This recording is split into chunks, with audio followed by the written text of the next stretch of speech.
All right, man. What's going on, Tech fans, man? How y'all doing? Hope everything's going well. We're going to react to this game. I see some positive things and some alarming things as well. So we're going to break it fully down, man. Georgia Tech loses clean old fashioned hate to Georgia another year, but this year got their first win in McCamish Pavilion, beating them for the first time since 2018, December 22nd. So let's talk about it. Now, first off, obviously, we're going to talk about Tech, but I want to talk about this guy right here, man. Asa Newell, man, this kid is a problem. When I say a problem, a problem. Like, he has height, his width, he's tough around the rim, he's good on the boards, he can dribble.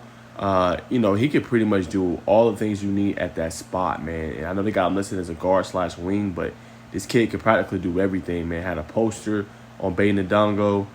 This kid is special, man. And he didn't even start the game well. I think it was like 2 for 7, but got better as the game wore on. Was a problem creating deflections and steals. He's showing that he can potentially compete and contend against top end talent. So Georgia's going to be a problem this year, and I definitely think they're on their way to getting a college basketball tournament spot. They're definitely going to be in that conversation. Now they got to play some for the competition going forward. But this guy, as long as he don't hit that wall, that rookie wall, that freshman wall, man, with this guy at the helm, they're going to be dangerous. Also, quick shout out for the Bulldogs. Demary Jr. had a pretty good game, I thought, in this one. Pushing tempo, pushing pace, efficient 6 of 10 shooting on the night, 7 rebounds as well. He did pretty good. And then Kane, man, is another one, number 0. I want to give a shout out to. He had some big buckets late in there when Georgia Tech was trying to push. So shout out to him. 3 of 8 shoot, I know isn't the most efficient, but I thought he came up with some big time buckets for Georgia in this one, man, coming up big. And then last but not least, Samoda Cyril coming out from OTE, man. He was big in this game. He was getting clutch rebounds. Was boxing out, was keeping possessions alive with his rebounding 4, 6, 9 points on the night. Again, I know box score doesn't look all that appealing and appeasing, but he was a big-time presence in this one, man, going up against the Jackets and defending at a high level and making those shots difficult around the rim. Now, if you Georgia Tech, man, you got something potentially – I don't want to go out of the limb here, but you might have something potentially special in this guy, this kid right here who got a lot of playing time tonight. There's Jordan Anya. He was special tonight, man.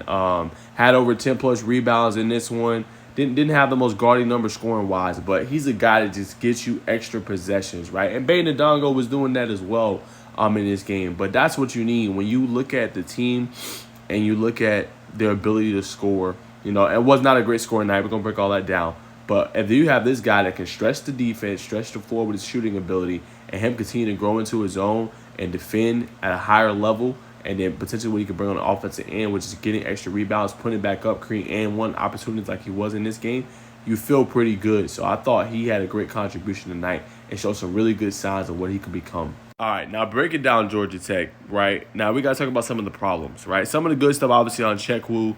I thought he had a pretty good game. One more shout out to before we break down the bad stuff. Lance Terry, I thought he had a great game in this one. 7 for 11, 20 points in this one. Showed that he could put the ball on the floor and create opportunities for himself. Was finished a lot of N1s through traffic. When the game kind of got out of hand and they had a double-digit lead, I thought he did a good job of kind of just keeping them in it. Like, I like the fight that Georgia Tech saw. That's another positive thing, right? They did lose the game, yes, but they showed great fight. They didn't quit. They didn't give up.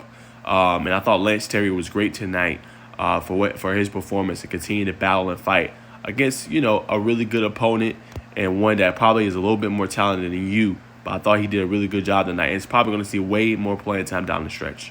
All right, now let's look at the bad. An atrocious shooting night. Not a good shooting night. 36.5% from the field, 6 to 23 from 3. That's not going to cut it. That's just 31%.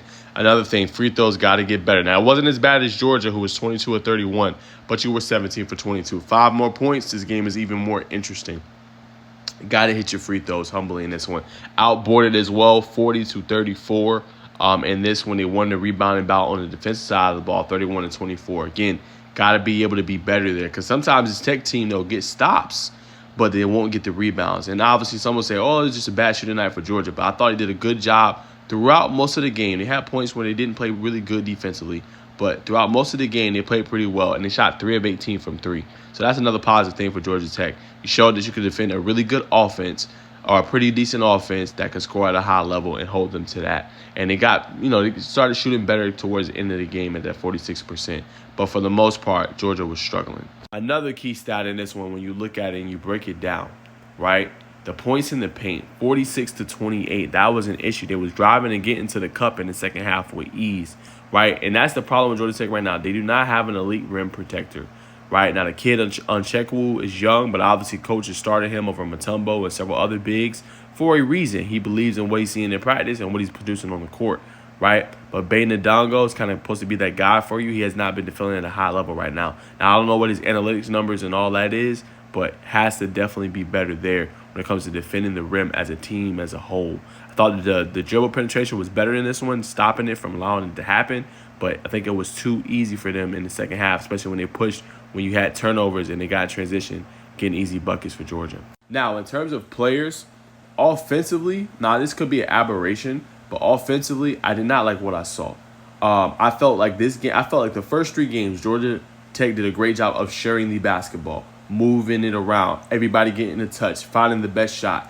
We did not see that in this game. We've seen too much one-on-one basketball, east to west, south to east, taking 10 to 12 to 15 dribbles just to get to a spot, and still that spot you would still cover it, and it was great defense by Georgia. You cannot have that. You got to share the basketball, and I think this team is good enough to do that. We did not see that in this game, so that was one thing I did not like that I saw. They did not do a good job of sharing the basketball in this one. And you see it by the numbers. 4-12 shooting for Bay Ndongo, right? 3 for 14 for Nate George. We're going to talk about his night as well in a second here. But for the offense, I like Ndongo. And I'm not saying he should be a cornerstone player and should be involved. But it has to be an offense outside of just him pick and roll, lobbing it to the rim. Defenses are going to study your tape and know that you want to do that. Right? There has to be something else. When you look at Georgia and the offensive game plan they had set up, they were running plays and sets. Now, I'm not saying that Georgia Tech's not doing that, but I did not see a lot of that. Right? They was running little back doors in order to get guys open for a wide open layup. Right? They was running things to get shooters open on the baseline. Like, you got to run different things to get your guys open and kind of contribute to the strength. This lob threat to Ndongo is great, but teams are going to tee off on that. Got to have something else, in my humble opinion, when you're doing that. Against teams, because they're going to know, they're going to study you, they're going to know that you want to do that. Has to be something else with the offense. Now, Nate George did not have a good game. I give him a C- to D+, right? I felt like he was pressing a little bit, definitely was trying to create on his own, not saying that he can't, but a tough night. I thought he had some really bad turnovers in this game as well. Just got to be able to slow it down just a little bit. I think he's a great player, going to be a great player for Georgia Tech, but he's going to have to slow it down just a little bit for them. In some of these games, and just being able to take what the defense gives you. Now, Javion McCollum had kind of one of his worst games as a Georgia Tech Yellow Jacket. Still contributed 13 points, but I liked what I see from him defensively in this game and really getting into it late in the game as well. Like, just, trying to encourage his teammates, right? Being a leader. Like, you're going to need that on your team going forward with a lot of young guys that's going to be asked to play like Uncheckable, who we've talked about, right? So I did like that part. I like how he can stay in front of the perimeter players. But they're going to have to do better with their switches as well. And just that lapse that he had a big bucket that cut the lead to like 6 points. Doesn't get back on defense. You know what I'm saying? Still trying to find who he's supposed to get. Got to be better in those certain critical moments in games, because those little things make a difference. So this one, not his best game, but I thought he did what he could. And again, I talked about Uncheckable. I think they got something potentially building here. Just continue to get him reps and minutes and let him get better, man. And he can potentially be another big-time big man for you. Now, one thing I didn't understand, and I even wrote in my notes, where was Kawasi Reeves? 2 points, 1 for 5. This is your leading scorer. You're playing a formidable or a really good opponent. Kawasi Reeves has to find a way to get on the court. Now, I know he went with different lineups, and I like Lance Terry getting in the game. I know you got to go with Mustaf if you like what he can bring for you. He's a freshman. It's going to take him some time. I understand. Luke O'Brien, too, contributed some minutes in here. But Kawasi Reeves has to be the guy. You know what I'm saying? I was looking like, and then for you, Reeves, this is like your last year, I believe it is. On the court, he was not being aggressive. Like, you got to own the basketball, because your athleticism, the way you can kind of drive to the paint, that collapses the defense and opens up shooters like a McCollum, like a Luke O'Brien, like a Lance Terry, you know what I'm saying, like a potentially Nate George. Like, you got to be able to drive. And I feel like this game, Kawasi Reeves was way too passive. Get to the cup, get comfortable, shoot that 3 ball that's much improved in the last few seasons. So for him, he got to step up bigger, I think, and he definitely has to hunt for his shot more. Yeah, y'all, so that's my thoughts. That's my instant reaction. Comment below.